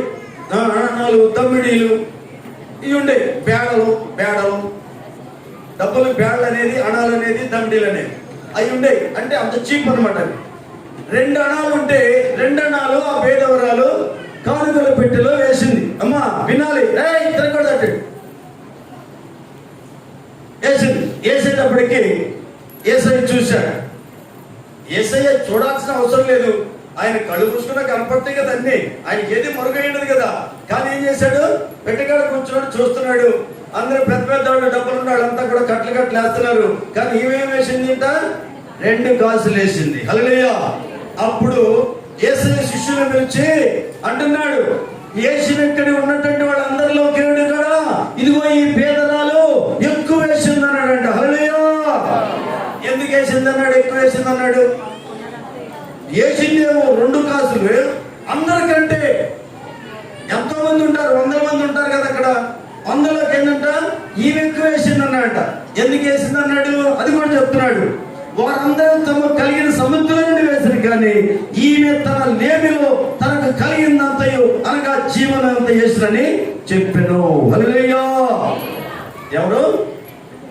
వేద విధవరాలు. ఏమేసింది? 2 కాసులు వేసింది. కానీ యేసు ఏమంటున్నాడు? అందరికంటే ఎక్కువ వేసింది. ఎలా వేసింది? తనకున్నదంతా వేసేసింది. హల్లెలూయా. ఇక ఆమె ఆ 2 అణాలు అంటే అప్పట్లో రొట్టె ముక్క అన్న వచ్చేదేమో. అప్పట్లో 2 అణాలు అంటే రొట్టె ముక్క వచ్చేది. కానీ అప్పుడు ఏం చేసింది? ఆ రొట్టె ముక్క కూడా ఉంచుకోకుండా, తిండికి కూడా ఉంచుకోకుండా మొత్తం వేసిందంట. హల్లెలూయా. ఇప్పుడు ఏం అర్థం చేసుకున్నారు మీరు చెప్పండి? ఏం అర్థం చేసుకున్నారు చెప్పండి?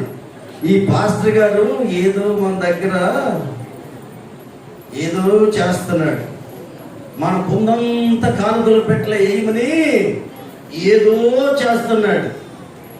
అంతేనా? చేతులు అంతేనా? మీకు ఉన్నదంతా కూడా కానుకలు పెట్టి ఆ పేద వర్గాలు మెచ్చుకున్నాడు కదా, నేను కూడా నా జేబులో ఉన్నంత కనుక కానుకలు పెట్టి వేస్తే పాస్టర్ గారు మెచ్చుకుంటాడేమో అని అనుకుంటారా? అందుకని పాస్టర్ గారు ఈ వాక్యాన్ని తీశాడా? పాస్టర్ గారు బొత్త మెచ్చుకోవడానికి ఈ మాటలు చెప్తున్నాడా అని ఆలోచించవచ్చు. హల్లెలూయా. కానీ ఇప్పుడు ఇక్కడ నేను చెప్తున్నాను, ఏమన్నాడు యేసయ్య? ఏమన్నాడు యేసయ్య? అందరికంటే ఎక్కువ వేసింది అన్నాడు. పేదవారు వేసిన 2 కాసులు ఎక్కువ వేసింది అన్నాడు. హల్లెలూయా. ఇప్పుడు మన సంఘం మొత్తం మీద ఒకే ఒక వ్యక్తి ఉన్నది. అందరికంటే కూడా దేవుని యొక్క పంచులో బహు బాగుగా వాడబడుతున్నటువంటి తీవ్ర హల్లెలూయా అనిపించుకునే అర్హత మీలో ఎవరికైనా ఉందా? ఇక్కడ ఒక వ్యక్తి ఉంది, కానీ నేను నిలబెట్టను. నిలబెట్టే పులుగు చేస్తారు.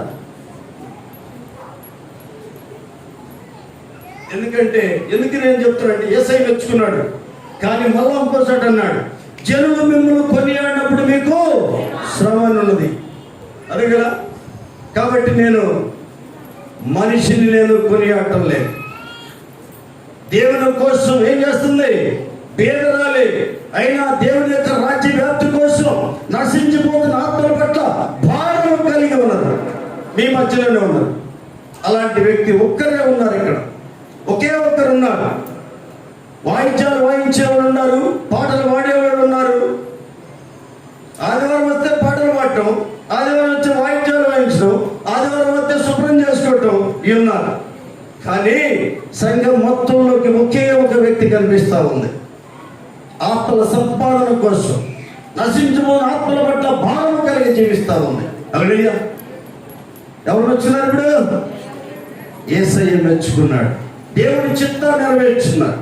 కానీ యేసయ్య ఇంకో మాట, ఇంకో ఉదాహరణ చెప్తున్నాను. యేసు గారు ఇట్లనే ప్రసంగం చేస్తూ ఉంటే ఆయన దగ్గరికి ఎవరు వచ్చారు? ఆయన తల్లి, ఆయన తోడపుట్టినవాళ్ళు వచ్చారు. వచ్చినప్పుడు అక్కడ ఉన్నటువంటి జనాలు ఏం చేశారు? యేసయ్య మీ అమ్మ వచ్చింది, మీ యొక్క సోదరులు వచ్చారు, తోడపుట్టినవాళ్ళు వచ్చారని చెప్పాడు. అప్పుడు ఏమంటాడు? ఎవరు నా తల్లి, ఎవరు నా సహోదరులు? ఇదిగో నా తల్లియు నా సహోదరులు అంటాడు. హల్లెలూయా. చూడండి, ఎవరు నా తల్లి, ఎవరు నా సహోదరులు అంటే చదవండి. అక్కడ ఎక్కడుందో చదవండి. అది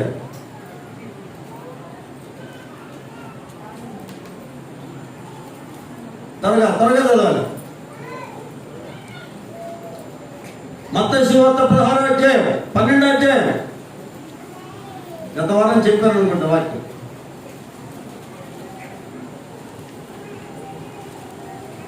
ముప్పై నైట్ చెప్పారు.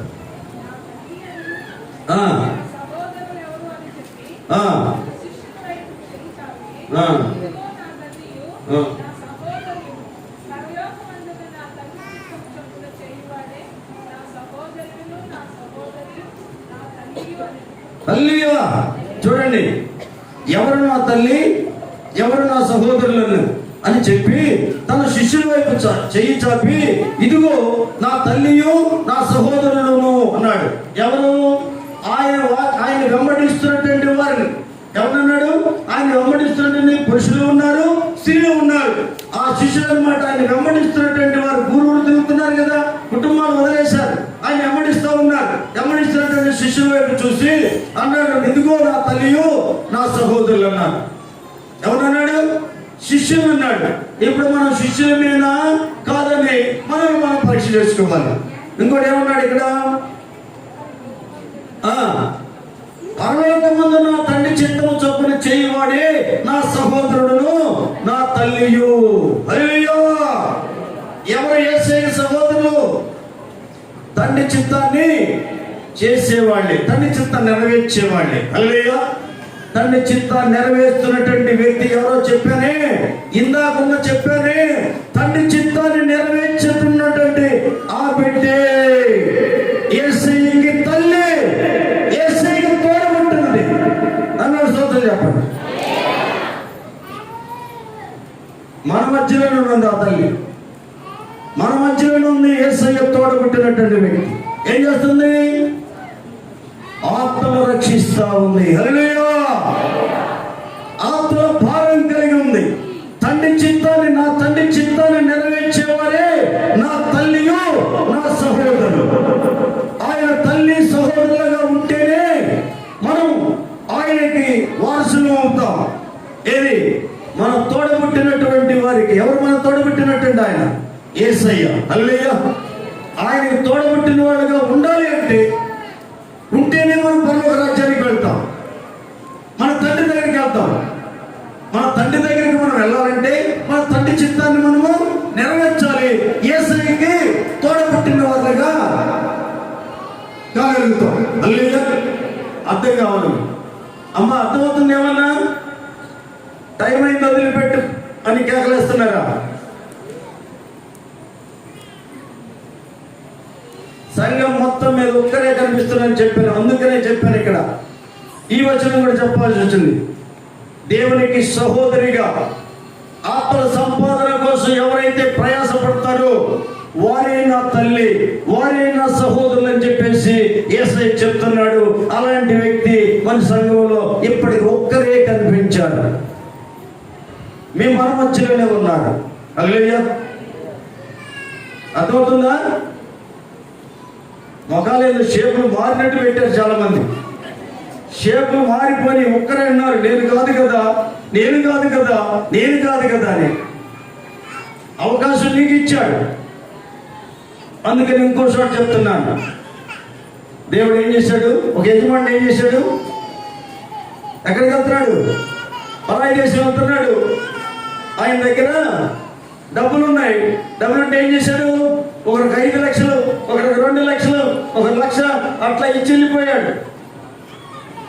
పనివాళ్ళకి ఇచ్చి వెళ్ళిపోయాడు, తెలిసిన వాళ్ళకి ఇచ్చి వెళ్ళిపోయాడు, ఆ దగ్గర పనిచేసే వాళ్ళకి ఇచ్చిపోయాడు, నమ్మకస్తులకు ఇచ్చిపోయాడు. ఇచ్చిపోతే ఏం చేశాడు? 5 లక్షలు తీసుకున్నాడు. తిరిగి ఆయన ఇతర దేశాల నుంచి మళ్ళీ వచ్చేసాడు.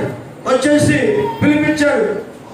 ఎవరైనా ఏంటి సంగతి అంటే, అయ్యా నీవు నాకు 5 వెళ్ళేటప్పుడు, నువ్వు వేరే దేశం వెళ్ళేటప్పుడు నాకు 5 లక్షలు ఇచ్చావు కదా, 5 లక్షలకి మళ్ళీ 5 లక్షలు నేను సంపాదించాను, ఇదిగో 10 లక్షల కట్టాలు ఇచ్చిపోయాడు. యజమాని ముందు పెట్టాడు.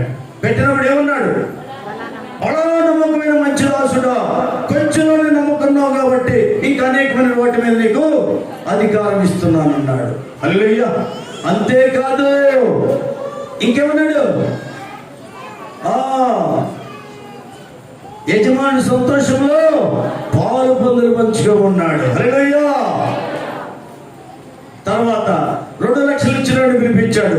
పిలిపిస్తే ఉన్నాడు, అయ్యా నువ్వు నాకు 2 లక్షలు ఇచ్చావు కదా నాయన, ఆ 2 లక్షలతో వ్యాపారం చేసి దాన్ని డబుల్ చేసి 4 లక్షలు చేశాను నాయన అని చెప్పేసి 4 లక్షలు కట్టగట్టి యజమాని దగ్గర పెట్టాడు. అమ్మా వినాలమ్మా, కట్టగట్టి అక్కడ పెట్టాడు. కట్టబట్టి యజమాని ఏమన్నాడు? బడా నమ్మకమైన మంచి దాసుడా, కొంచెం నమ్మకమై ఉన్నావు, ఇంకా అనేకమైన వాటి మీద నీకు నేను అధికారం ఇస్తున్నాను అన్నాడు. హల్లెలూయా. అవునా? ఇంకా ఏమన్నాడు? యజమాని సంతోషంలో పాలు పొందులు పంచుకొని. ఎవరు యజమాడు? పరలోకమందున్నటువంటి మన తండ్రి అయినటువంటి దేవుడే. హల్లెలూయా. చూడండి, అర్థమైందా? అంటే ఇంకోడు రక్షించినాడు. ఏం చేశాడు? అమ్మో, మా యజమాను మామూలు కాదు, చాలా కఠుడని విత్తనం చోట కోసేటానికి పోతాడ. విత్తనాలు వేయడంట, కొడవలు తీసుకొని కోతకు పోతాడంట. చల్లని చోట అన్నా విత్తన చోట అది పంట కొంచెం కూడా వెళ్తాడంట. అంటే విత్తనాలు కూడా వేయకుండా పంట ఎట్ట వస్తాయి? రాదు కదా. అలాంటి కఠినుడు మా యజమానుడు. కాబట్టి అతనికి ఇచ్చిన దాన్ని ఏం చేశాడు? గుంట తీసి గుంటలో దాచి పెట్టాడు, పేపర్ చుట్టాడు, దాంట్లో పెట్టాడు. చెడిపోకుండా పేపర్లు చుట్టుంటాడే. ఏది మట్టి కొట్టుకు పోకుండా పేపర్లు బాగా చుట్టి 4 రకాలు గుంటలో పెట్టాడు. వచ్చినాక పిలిచాడు, యజమాని పిలిచాడు. పిలిస్తే ఏం చేశాడు? నువ్వు విత్తన చేట కోసేవాడు అని చెప్పేసి ఏం చేశాను? నువ్వు ఇచ్చినటువంటి దాన్ని గుంట తీసి గుంటలో పెట్టాను అన్నాడు. ఓ చెడ్డదాసుడా అని వాడి దగ్గర నుంచి తీసుకొని ఏం చేశాడు? అది కలిగిన వాటికి ఇంతకుముందు 10 ఉన్నాయి కదా, 5, 10, 2, 4 చేశాడు కదా, ఈ లెక్క కూడా తీసేసి వాళ్ళకి ఇచ్చాడు. హల్లెలూయా. ఇచ్చి ఏం చేశాడు? వాడు ఇంకేం చేశాడు? మొత్తం తీసివేసి ఏం చేశాడు? తోసివేసాడంట. ఎక్కడికి? బయటికి తోసివేశాడు. హల్లెలూయా. అక్కడ ఎట్లా తోసివేస్తే ఏడ్పులు పెడబొమ్మలు ఉంటాయంట. అక్కడ ఘోరంగా ఉంటుంది పరిస్థితి. మీ అందరికి కూడా మరి నాకెన్ని తలాంతులు ఇచ్చాడు దేవుడు? నాకు ఇచ్చాడు. అవునా? నాకెన్ని తలాంతులు ఇచ్చాడు? మీకు ఇచ్చే తలాంతులు మీకు ఇచ్చాడు. మరి మీకు 2 ఇచ్చాడా, 1 ఇచ్చాడా? జాగ్రత్త గమనించాలి. మీకు ఎన్ని తలాంతులు ఇచ్చాడు మిమ్మల్ని మీరు ప్రశ్న చేసుకోవాలి. అవునా? ఇచ్చిన తలాంతుల్ని పాతి పెట్టుకుంటే ఏమైపోయాడు? త్రోసివేయబడ్డాడు. కానీ ఇచ్చిన తలాంతులు ఏం చేయాలి? తలాంతుల్ని మరి ఇప్పుడు ఆ వ్యక్తి అందరికీ తలాంతు ఇచ్చింది. ఎట్లా ఇచ్చింది? రక్షణ అనేటువంటి తలాంతు మన అందరికీ ఇవ్వబడింది. ఎట్లా వచ్చింది? నీ సోకు చూసా, నీ హైట్ చూసా, నీ వెయిట్ చూసా? కేవలం ఉచితంగా ఇచ్చాడు. హల్లెలూయా. ఉచితంగా ఈ రక్షణ అనేటువంటి తలాంతును మనం పొందుకుని ఏం చేయాలి? మన యొక్క యజమానుడికి మనం నమ్మకం ఉండాలి. ఎవరు మన యజమానుడు? మన యజమానుడు ఎవరు? ఆయన స్వరక్తమిచ్చి కొన్నటువంటి యజమానుడు మన యేసయ్య. కాబట్టి ఆయనకి మనం నమ్మకంగా ఉండాలి. మనం మంచి దాసులుగా ఉండాలి. అలాంటి మంచి దాసుడే మనం ఇప్పుడు సంఘంలో ఉన్నటువంటి వ్యక్తుల గురించి చెప్తున్నాను. హల్లెలూయా. అర్థమవుతుందా? బడా నమ్మకమైనటువంటి మంచి దాసుడా, నీకున్నటువంటి కొంచెంలో నువ్వు నమ్మకంగా ఉన్నావు అని ఇంకా అనేకటువంటి వాటి మీద నీకు అధికారం ఇస్తున్నాడు అన్నాడు. హల్లెలూయా.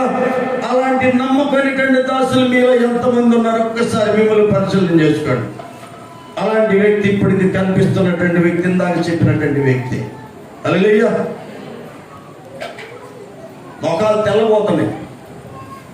తెల్లబోతున్నాయి. అసూయ ద్వేషాలు రగిలిపోతా ఉన్నాయి. బలా నమ్మకమైన మంచి దాసుడా, బలా నమ్మకమైన మంచి దాసురాలని అనిపించుకోవడానికి కంగణం కట్టాలి. హల్లెలూయా. అవునా? అలా కనుక చేయగలిగితే ఏమవుతుంది? తండ్రి చిత్తాన్ని నెరవేర్చినటువంటి వాళ్ళం అవుతాం. తండ్రి చిత్తాన్ని నెరవేర్చినటువంటి వాళ్ళు ఏమవుతారు? తండ్రి చిత్తాన్ని నెరవేరిస్తే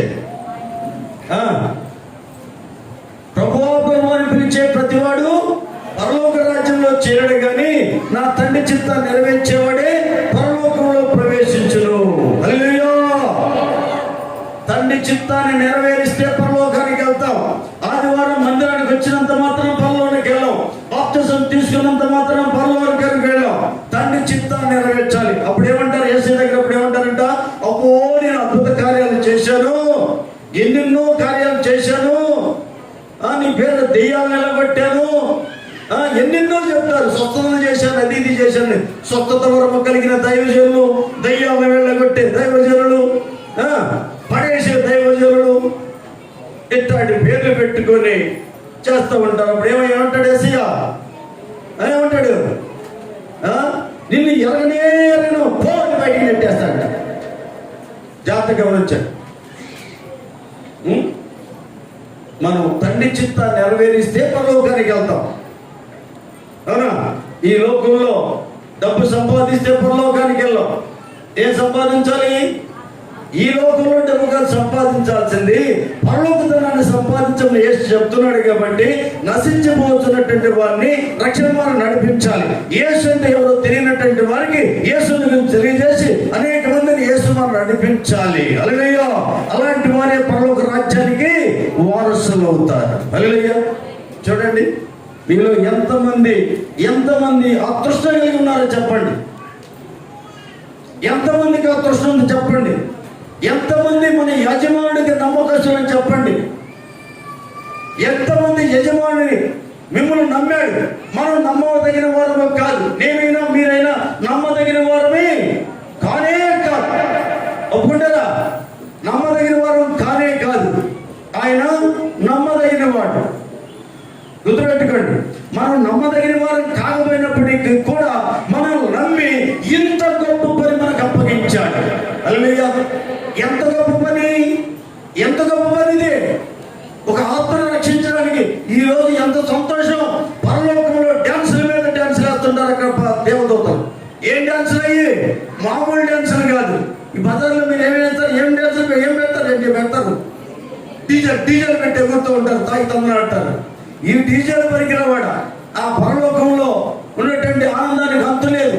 ఒక్క ఆత్మ రక్షింపబడితేనే పరలోకంలో దేవదూతలు నాట్యం ఆడతాయి. కానీ ఈ రోజున మన సంఘంలో 8 మంది రక్షింపబడ్డారు. హల్లెలూయా! 8 మంది పరలోక రాజ్యానికి వారసులయ్యారు. చూడండి, అవునా? మనం సంపాదించాలండి, ఆత్మలు సంపాదించాలి. ఆత్మలు సంపాదించాలి. యేసుని ఎరగనటువంటి వారిని యేసు మార్గంలోకి నడిపించాలి. నడిపించలేకపోతే చచ్చిపో. సీరియస్గా చూస్తున్నారు నాయన. మీ అమ్మగారు మన క్లాస్ బీగుతున్నారు.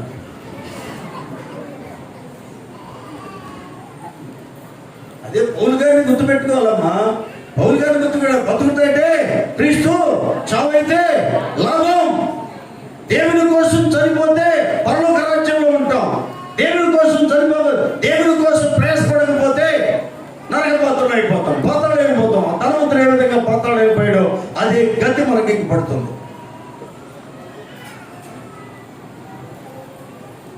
ఇంత గొప్ప పని సీఎం కలిగినటువంటి గొప్ప పని. సీఎం ఉండేది 5 ఏళ్ళు 10 ఏళ్ళు వెళ్తారు, అంతే కదమ్మా. మనం కనుక దేవుని కోసం దేవుని చిత్తాన్ని నెరవేర్చడానికి కనుక ప్రయాసపడితే లెక్కలేని సంవత్సరాలు, యుగాలు, కోటాను సంవత్సరాలు ఆకలి తప్పులేనటువంటి రాజ్యంలో ఎల్లప్పుడూ సంతోషంగా సింహాలు పుల్లు ఉన్నటువంటి ఏనుగులతో మనం ఏం చేస్తాము? సహవాసం చేస్తాం. హల్లెలూయా! అదే మొన్న ఈ మధ్యన తెల్లదారుపల్లి మందిరం కట్టడానికి పోయినప్పుడు లాస్ట్ సంవత్సరం నాడు మార్చిలో పోయినప్పుడు అక్కడ రాత్రిపూట అంటే మేము 10 మంది ఉన్నాం. ప్రవీణ్, డేవిడ్ వీళ్ళంతా 10 మంది ఉన్నారు. ఉన్నప్పుడు అక్కడ అంటున్నారు, అయ్యా రాత్రిపూట ఇక్కడికి ఎలుగుబంట్లు వస్తాయి. ఎలుగుబంట్లు వస్తే ఎందుకు పోతాయి కదా, ఎలుగుబంట్లు వస్తాయి, సింహాలు వస్తాయి, పుల్లు వస్తాయి అన్నారు. డేవిడ్ అంటున్నాడు, అయ్యా తింటే ఒకరినే కదా తినేది అంటాడు. అట్లయ్యా తింటే ఒకరినే కదా, అందరూ తింద కదా. అవునా? చుట్టుపక్కల ఏమీ లేవు, పంచలు లేవు.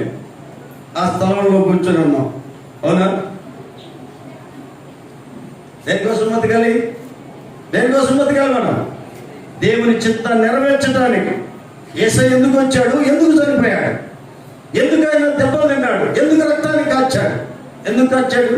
మనమందరము కూడా నరక బాధ నుంచి తప్పించబడాలని, ఆ పాపమందకాలను చెడిపించడాలని, మరి పాప విమోచన కోసం, పాప పరిహారార్థ బలిగా ఆయన యొక్క పవిత్ర రక్తాన్ని కాచాడు. హల్లెలూయా! ఆయన చేసినటువంటి దానికి, ఆయన చేసిన దానికి మనం ఏమి చేసినా ఆయన బాకీ తీర్చలేము. నమ్మిన సోదరులు చెప్పండి, ఎందుకు చెప్పారు హల్లెలూయా? అందరు పక్కాలు ఎత్తారు, హల్లెలూయా అన్నారు. ఎత్తకపోయిన హల్లెలూయా ఏం తెలియదు, కళ్ళు మూసుకొని ఉంటారు, హల్లెలూయా.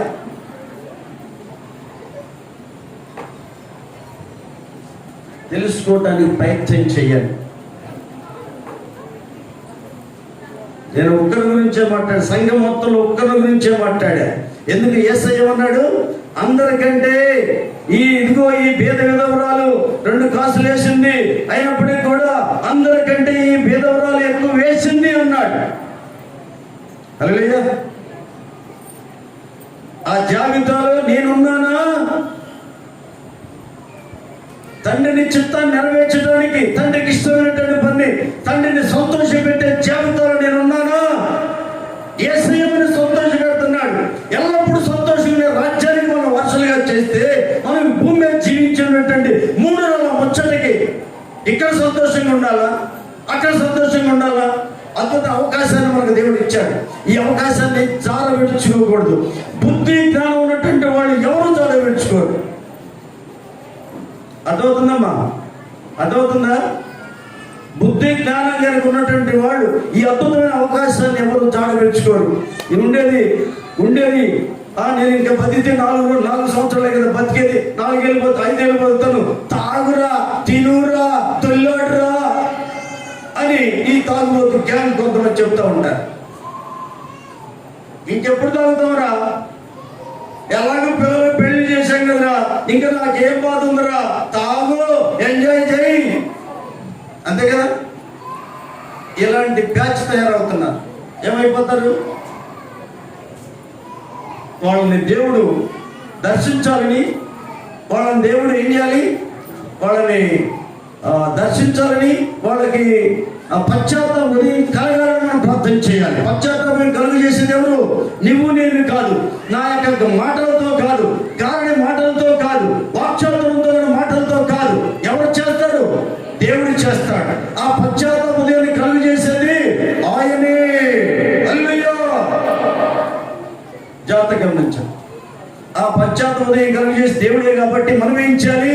ఆ తాగుబోతులకైనా, వ్యతిరేకించే వారికైనా, విగ్రహాలకైనా, ఎవరికైనా సరే వారందరినీ కూడా దర్శించమని, వారికి పశ్చాత్తాపం యేసు నామమున కలుగును గాకని ప్రతినిత్యం కూడా ప్రార్థన చేయాలి. ప్రసవ వేదనలో కూడా ఆ ప్రార్థనాత్మ మరి అందరికీ కావాలి. ఎందుకంటే మనకు దొరికినటువంటి ఈ అద్భుతమైన అవకాశం, మనకి దొరికినటువంటి ఈ అదృష్టాన్ని మన తోటి సహోదరులైనటువంటి ప్రపంచ జనులందరూ పొందుకోవాలనేటువంటి దృష్ట కలిగినటువంటి వారిని దేవుడు మెచ్చుకుంటాడు. దేవుడు యొక్క సంతోషకరమైన రాజ్యానికి వారసులు అవుతారు. హల్లెలూయా. అది ఆ పరలోకాన్ని తెలిసినటువంటి వాళ్ళు ఎవరు మౌనంగా ఉండరు.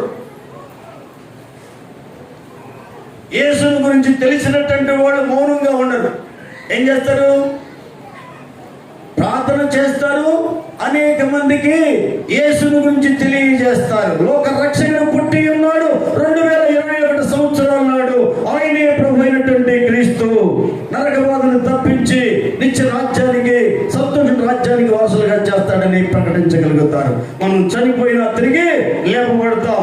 అదే నేను ఒకసారి ఎవరో క్యాండిడేట్ అన్నాడు, కోట్లు కూడా తిప్పుతున్నాడు ఒక పోకరు, నువ్వు గ్యారెంటీగా నరకానికి పోతావని పబ్లిక్ మోకాని అన్నా. పబ్లిక్ మోకాని వాడి దగ్గర కోట్లు ఉన్నాయి, బిల్డింగులు ఉన్నాయి, నువ్వు గ్యారెంటీగా నరకానికి పోతావన్నా. ఆ ధైర్యం మీకుందా? అనగలిగే ధైర్యం మీకుందా? వాడిని ఏం చేయలేకపోయాడు. ఏంటంటే అంటారు, గ్యారెంటీగా అందరూ రాసి పెట్టుకో, గ్యారెంటీగా నరకానికి పోతాం, నేను గ్యారెంటీగా నరకానికి పోను, నేను దేవుని దగ్గరికి వెళ్తాను. హల్లెలూయా. చెప్పగలిగే ధైర్యం ఉండాలి కదా ముందు. అందుకే ఉంది పిరికి వారిన రాజ్యానికి వారసులు కాదు.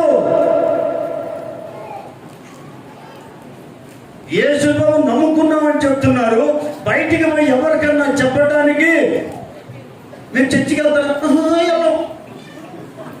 ఎక్కడ వెళ్తామంటే ఈడ పేరు కొట్టేస్తే సీటు చించేస్తారనే భయం, ఎక్కడ రేషన్ షాపులో రేషన్ రాదనే భయం.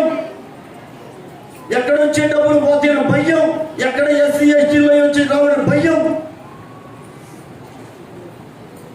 దేవుని నామానికి నేను యేసును నమ్ముకున్నానని ప్రకటించడానికి భయపడేవాళ్ళు పరలోకానికి ఎలా వెళ్తారు? వెళ్తారా? మిమ్మల్ని మీరు పరిశీలన చేసుకోండి. మనం తిరిగి లేపబడాలి. యేసయ్య వచ్చినప్పుడు యేసయ్య రెండో అక్కడ దగ్గరలో వస్తుంది. ఇప్పుడు ఉన్న పరిస్థితులు బట్టి యేసయ్య అక్కడ దగ్గరలో ఉన్నది కాబట్టి మరి ఎలా ఉండాలి? ఆయన కోసం ఎదురు చూడాలి. ఆయన వచ్చినప్పుడు అందరం లేపడతాం. ఆయన ఎదురు నిలబడ్డప్పుడు ఏమంటాడు? తల ఉంచుకునేటువంటి వ్యక్తిగా ఉంటావా, తల దించుకునే వ్యక్తిగా ఉంటావా? ఆలోచించుకోవాలి. ఎప్పుడు నువ్వు గనక దేవుడు చెప్పినట్టుగా చేస్తే తల ఎత్తుకొని ఉంటావు. దేవుడు చెప్పినట్టుగా చేయకపోతే తల దించుకునే వాళ్ళుగా ఉంటారు. హల్లెలూయా. నువ్వు తల ఎత్తుకునే వ్యక్తిగా ఉండవా, తల దించుకునే వ్యక్తిగా ఉంటావా? నేనేమీ పరీక్షించు. ఓకేనా?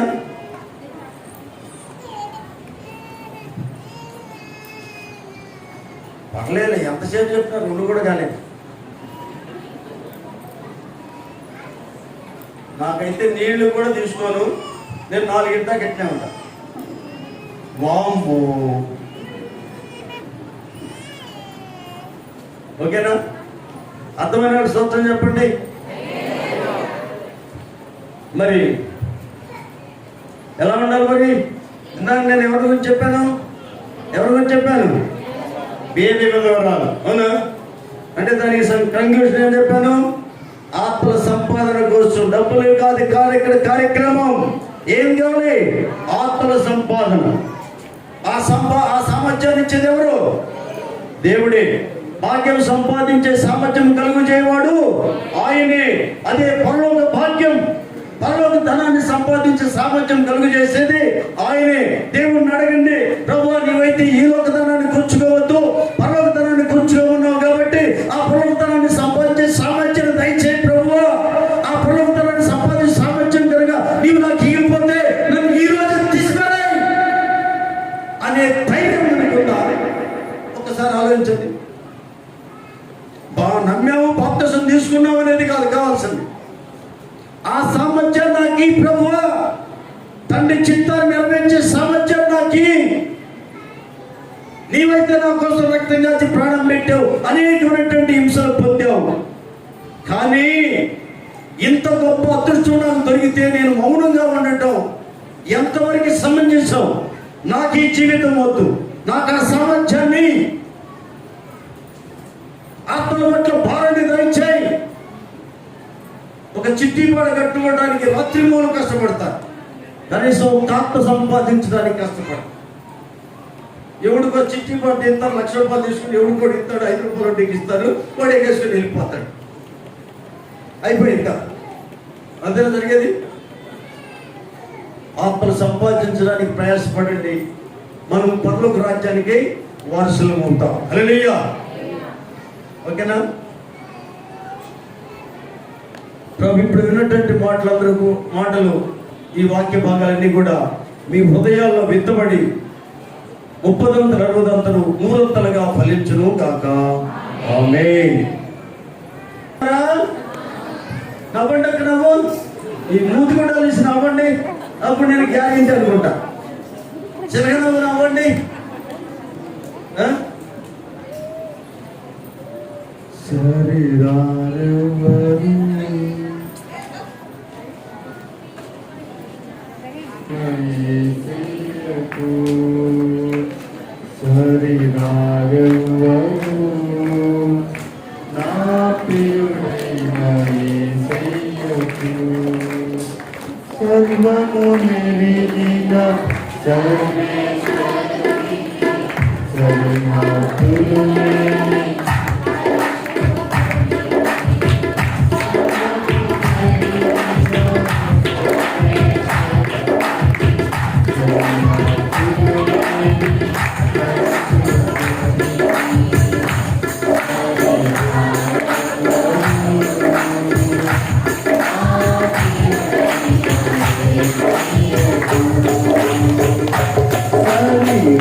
పునరుత్థానుడే Say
ఎందుకు సంతోషం?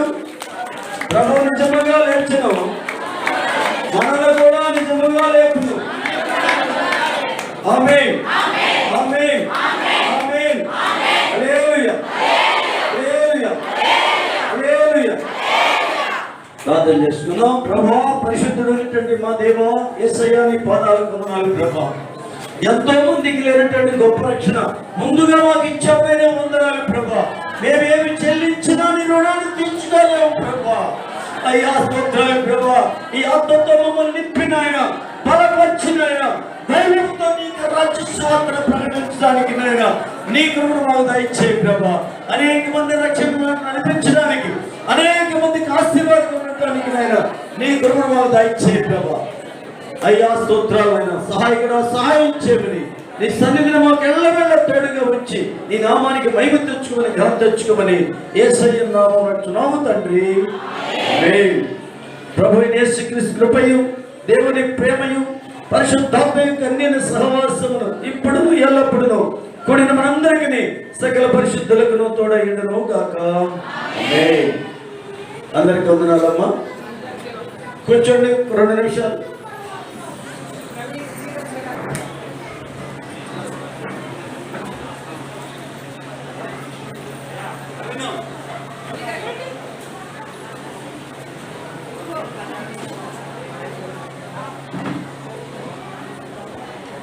ఇటు ఇటు ఇటు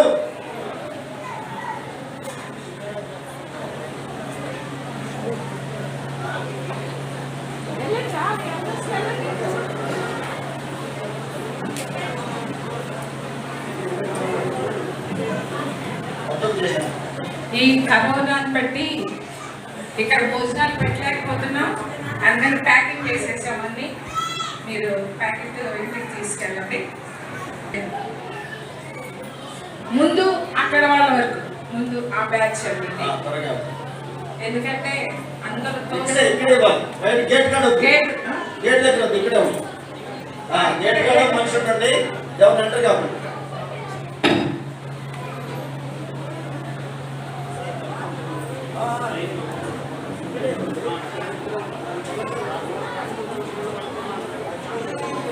ఇక్కడ ఉండాలి అనుకునే వాళ్ళు కొద్దిసేపు ఉండొచ్చు, వెళ్ళాలి అనుకునే వాళ్ళు ప్యాకెట్ తీసుకొని వెళ్ళండి.